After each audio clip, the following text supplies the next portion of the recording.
Salut les réalistes. Anthropic vient de sortir deux nouveaux modèles Claude 4. Ils ont lancé Claude Opus 4, qui est vraiment très bon pour le codage, et Claude Sonnet 4, que je considère comme le concurrent de GPT 4.1, qui est sorti il y a environ un mois. Claude Sonnet 4 est également très bon en codage, en raisonnement et surtout pour suivre les instructions. Cette capacité à suivre les instructions peut sembler banale, mais en fait, GPT 4.1 prétend aussi dans sa documentation être vraiment bon pour suivre les instructions. Et il semble que tous ces modèles convergent vers un comportement plus humain, être capable de lire toutes les instructions, tous les prompts, faire du raisonnement, réfléchir, élaborer un plan, puis suivre ce plan conformément à vos instructions pour avoir un résultat plus précis. Les nouveaux modèles Claude 4 sont disponibles à la fois en front-end, c'est-à-dire dans l'interface du chat directement, et plus important pour nous, qui utilisons cet outil dans des plateformes comme N8N, c'est aussi disponible en back-end via l'API. Et heureusement, N8N est à jour, car ils ont directement intégré ces deux nouveaux modèles Claude 4 dans la section Brain. Une fois que vous authentifiez votre compte, je vous montrerai comment faire plus tard dans la vidéo,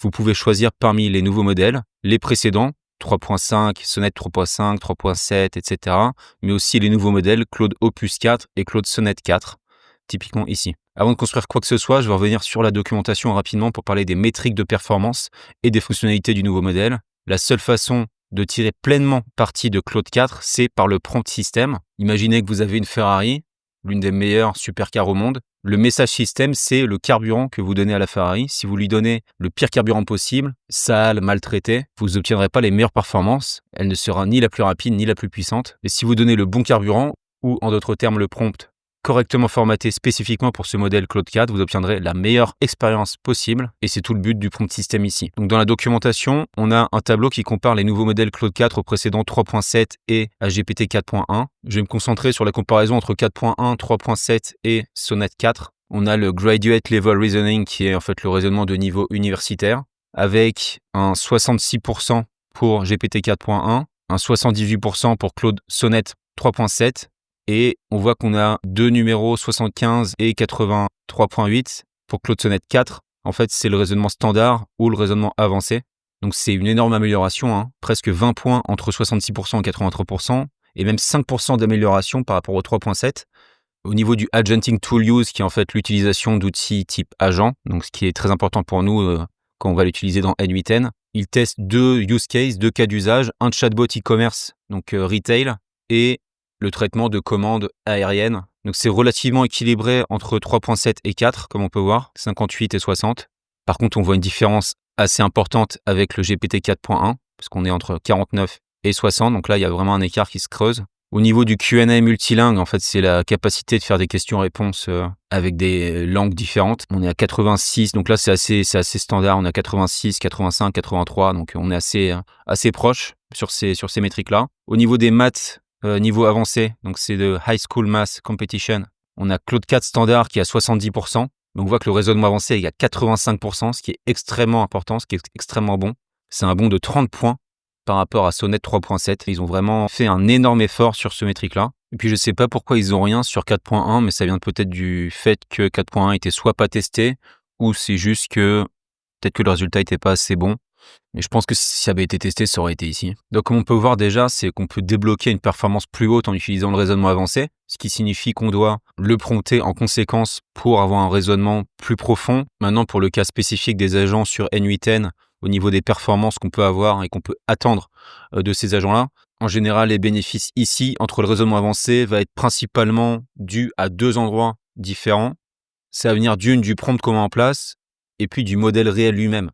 Donc je dirais que là, ça va être un peu du 50-50 entre le fait d'avoir un bon prompt, puis aussi on doit aller juste laisser le modèle faire ce qu'il sait faire pour avoir un résultat optimal. Je dirais que c'est un peu ça le truc. Donc ce qui est intéressant, c'est qu'en fait, dans mon utilisation du Sonnet 3.7, j'avais remarqué que c'était un peu lent comparé au GPT 4.1, mais le Claude Sonnet 4, pour le coup, est beaucoup plus rapide que le 3.7. Les challenges auxquels ils ont dû faire face et qu'ils ont plutôt bien fait, je trouve, sur les tests que j'ai réalisés sur Sonnet 4 et sur Opus 4, c'est que c'est plus rapide et que, a priori, la précision est plus importante aussi. Donc, il y a les deux leviers qui ont été, a priori, bien pris en compte. Et en plus, on a la capacité de faire du raisonnement avancé pour augmenter encore les performances comme on a vu juste avant. Le nouveau modèle a aussi la capacité d'exécuter des outils en parallèle. Si au sein de votre agent, vous avez 10 outils, il va savoir quels outils utiliser naturellement pour répondre à la demande de manière précise, la plus efficace possible. C'est vraiment un avancement énorme comparé au précédent modèle. par rapport à avant où en fait en gros il lançait les outils de manière séquentielle. Généralement il va utiliser l'outil 1 pour avoir un output, ensuite l'outil 2, etc. Donc forcément la capacité de générer des modèles, d'utiliser les outils en parallèle va permettre de mixer les outputs et forcément d'avoir un rendu meilleur et une rapidité meilleure également. Donc plus précis, plus rapide. Et puis vous avez aussi 4 nouvelles fonctionnalités API. Donc je vais pas creuser cet aspect spécifique dans cette vidéo, mais vous avez le Code Execution Tool, vous avez les MCP qui sont un topic qui est un sujet assez hype en ce moment dans le monde de l'IA. Vous avez aussi le Files API. Donc là, c'est un peu de l'optimisation de la façon dont le modèle va utiliser le téléchargement de fichiers typiquement. Et ça vous permet en gros de ne pas avoir à mettre à jour le fichier à chaque fois que vous faites un appel API avec ce genre de flux conversationnel. Donc c'est ça qui est vraiment intéressant. Puis vous avez aussi une fonctionnalité de cache prompt qui est extrêmement puissante et qui vous permet en gros de vous aider à économiser des tokens. Et c'est aussi bon évidemment pour la vitesse. C'est aussi une des raisons pour lesquelles la vitesse est vraiment améliorée grâce à toutes ces fonctionnalités dans le back-end. Donc c'est un peu technique, mais juste pour vous expliquer qu'ils ont vraiment travaillé sur des leviers qui font vraiment la différence au niveau de l'interface utilisateur, au niveau de la fluidité d'utilisation de l'outil. Avant de continuer cette vidéo, annonce rapide, ma communauté IA ouvre ses portes le 2 juin, mais les inscriptions sont dès à présent ouvertes. Tous les détails sont en description. Prix de lancement spécial pour remercier ceux qui me font confiance dès le départ. Il n'y aura plus jamais ce même prix. Donc, si vous êtes intéressé, tous les détails sont en description. Petit café des collines de Colombie et on réattaque. Let's go. On va construire cet agent tout de suite. Du coup, vous allez créer un nouveau workflow. Vous pouvez appeler ce workflow Claude Agent. Par exemple, vous allez faire plus. Vous allez rechercher AI Agent, cliquez dessus. Vous allez ajouter le modèle anthropique. En cliquant sur plus, vous ajoutez Anthropic Chat Model. Pour créer une connexion anthropique sur N8N, il va falloir que vous alliez là. Moi, j'en ai une, mais je vais en créer une nouvelle du coup. Create New Credential. Et là, il vous faut une clé API. OK? Pour aller récupérer cette clé API, vous allez dans votre dashboard API Keys. Ici, vous avez Create Key. Vous créez une clé. Si je mets N8N Demo par exemple, vous avez la clé ici, vous pouvez copier cette clé, revenir dans N8N et la coller ici. Et si vous faites Save, ça passera en vert pour vous dire que la connexion est effectuée avec succès. Et du coup, vous allez pouvoir, une fois que vous avez votre connexion, tout simplement aller choisir le modèle que vous voulez. Ici, on va utiliser Claude Sonnet 4. OK? Donc vous sortez. Vous pouvez renommer le modèle d'ailleurs. Ici, Claude 4, renommer. Boum. On va mettre une mémoire simple.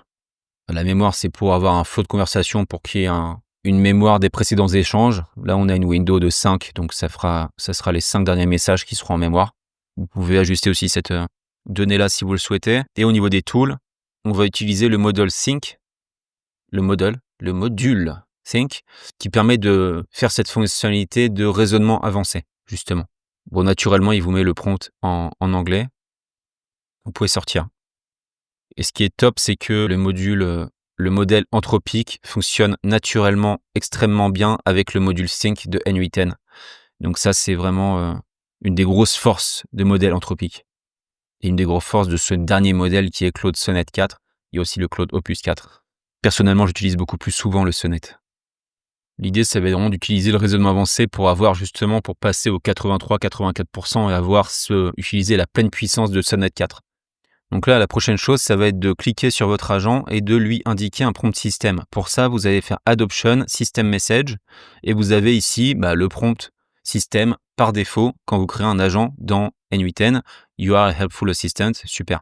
Je vais vous montrer une technique, un hack qui vous permet de créer des prompts de manière extrêmement puissante et surtout adaptée au modèle anthropique. Vous allez revenir sur votre dashboard au niveau de Anthropic, donc c'est console.anthropic.com/dashboard, ok.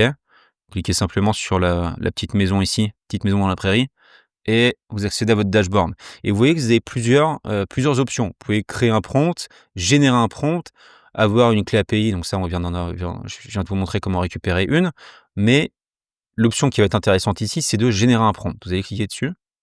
Et là, je vais lui demander la chose suivante. Je lui dis crée un prompt pour un générateur de mèmes qui transforme les emails de travail ennuyeux en mèmes internet hilarants. Ok. Je lui dis que j'utilise le nouveau modèle Claude 4 avec raisonnement avancé et je vais utiliser le raisonnement profond dans les réponses.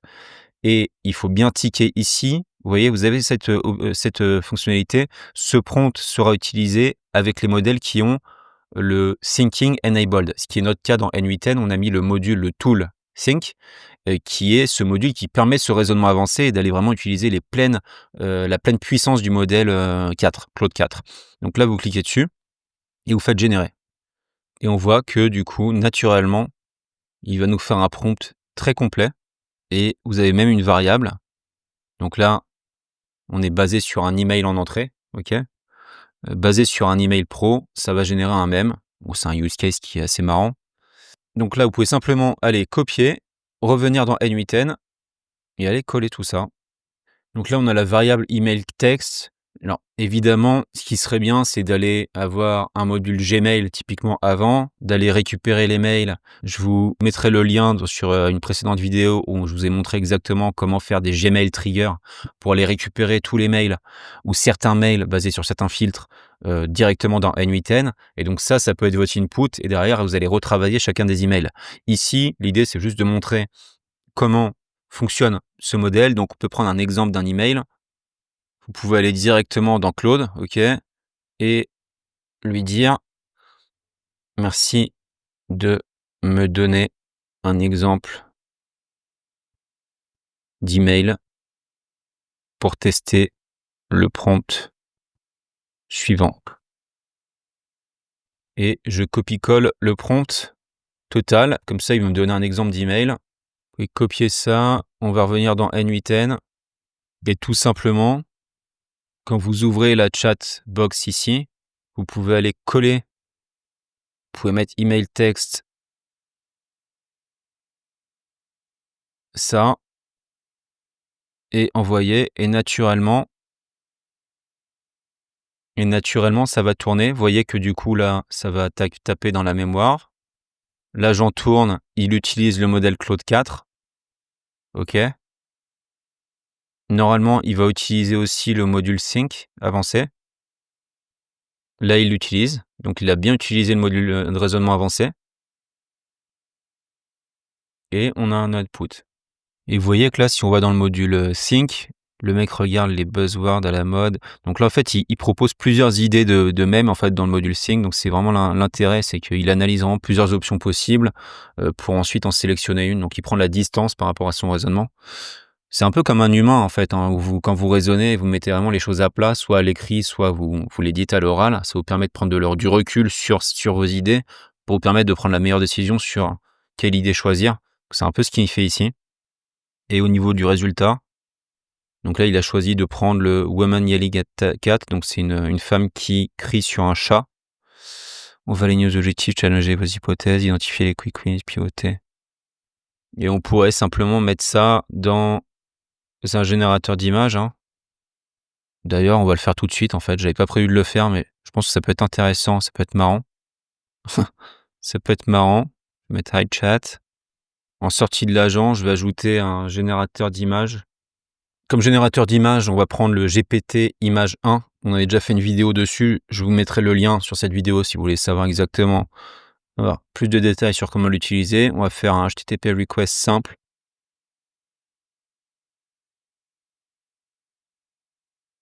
Predefined credential type. OpenAI. SendBody. Et au niveau des fields, on va utiliser le prompt. Voilà, le prompt, on va mettre l'output. On va voir s'il comprend. Parce qu'effectivement, dans l'output, il y a le format, il y a tout, donc je pense que c'est pas mal. Faudrait revoir l'output pour faire un prompt un peu plus clean. Mais je pense que comme ça va quand même rendre quelque chose d'intéressant. Sans trop se prendre la têtasse. Il va falloir ajouter un autre paramètre qui est le modèle. Et vous allez mettre GPT image 1. Vous allez ajouter un autre paramètre qui est n, qui est le nombre d'images générées. Donc là, on va en générer qu'une. Donc il faut simplement mettre 1 entre accolades. OK. Et un dernier paramètre qui est la size, qui va être 1024 x 1024. A priori, il est bon. Donc là, si je teste la step, est-ce que ça va me générer l'image?